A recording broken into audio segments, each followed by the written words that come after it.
Western military sources say a campaign by Ukraine is gathering pace to retake the Russian-controlled city of Kherson. A key bridge into the city has been hit by Ukrainian forces. The city was the first in the war to fall to Moscow's troops. UK defence officials say Kherson is now virtually cut off from other occupied territories. Our diplomatic correspondent Paul Adams is in the capital, Kyiv, and has more now on the strategic significance for Ukraine.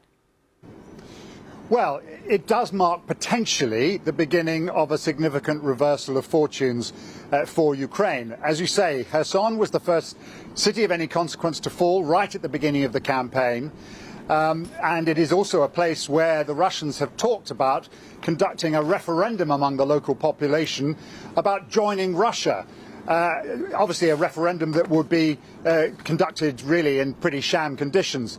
So for political and strategic reasons, it is an objective for the Ukrainian military. It is a place where the Ukrainians feel that they can begin to roll back Russian advances. Because of the way Kherson is located on the north side of the Dnipro River, connected to other parts of Russian-controlled territory by these key bridges, the Ukrainians feel that by destroying those bridges or damaging them beyond operation, they can isolate those Russian troops on that side of the river and ultimately retake the city. I say ultimately, this could take quite a long time. The Ukrainians are certainly showing the ability to cause damage to Russian logistics and supply routes and ammunition depots using their newly acquired Western equipment. What they haven't yet shown their ability to do is to retake significant areas of ground, and that would be the next stage of this. And if this proves as much of a turning point as it seems at this stage, do you think that we might see a shift in military tactics or an approach to negotiations as a result of this? Well, let's put negotiations on hold just for a moment, because I think it's going to take a lot more than that to force a kind of negotiated settlement. But a change of tactics? Well, maybe. I mean, at the moment we are seeing the Russians apparently reinforcing, sending troops from the eastern Donbass region across to the Kherson area in an attempt to forestall any kind of Ukrainian advance. So it is having an effect. In the Donbass, meanwhile, Western officials believe that the Russian campaign there, which has been grinding forward for the last several months, has really reached a point at which it's not really progressing at all.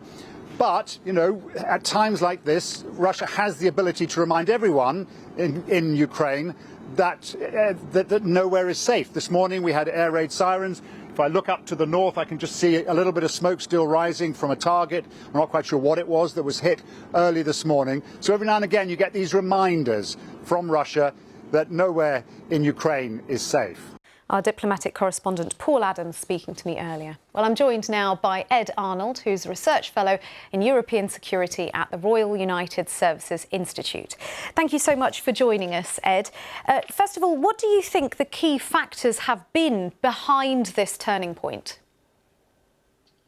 Well, the key factor has really been the supply from the West of longer-range rocket systems to Ukraine, which are more accurate.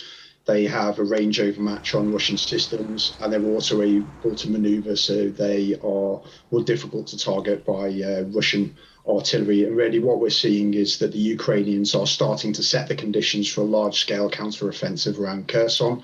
Politically, that's important because Ukraine needs to show the West that it is able to use these systems and take back significant territory. And then militarily, taking back Kherson will mean that Odessa has some strategic depths.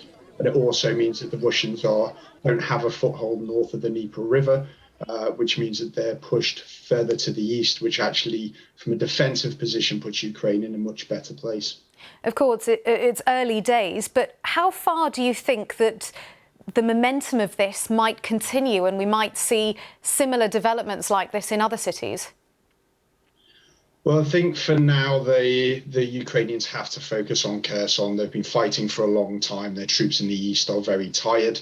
They've been fighting very high intensity. So actually, Ukraine, although it has these new systems in terms of its infantry potential, it doesn't have a lot of experienced troops that are fresh to be able to take back this territory. And what we're seeing from the Ukrainians, they have to fight differently from the Russians. They can't just use a hammer to destroy population centres. These are Ukrainian cities, so they need to be very careful about how they go about it. And the strikes on the Antonovsky Bridge is exactly that. It's forcing the Russians to manoeuvre in certain ways, and it's also cutting off potential reinforcement or withdrawal routes for the Russians. So they're being very focused around how they're going to take back the cities, and it'll be a model for what they might then have to replicate in the east further down the line.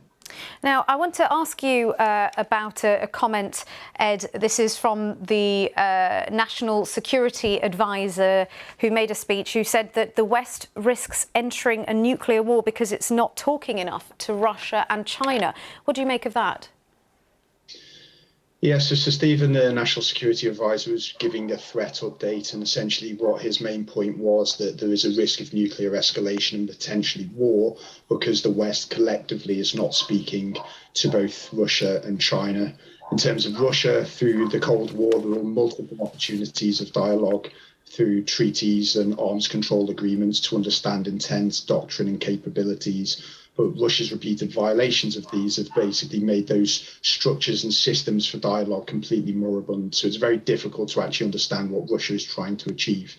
And then on China, China is growing its nuclear arsenal and has shown a complete disdain for arms control. So more effort is needed there for increased dialogue with China to try and understand what that means for the Indo-Pacific region.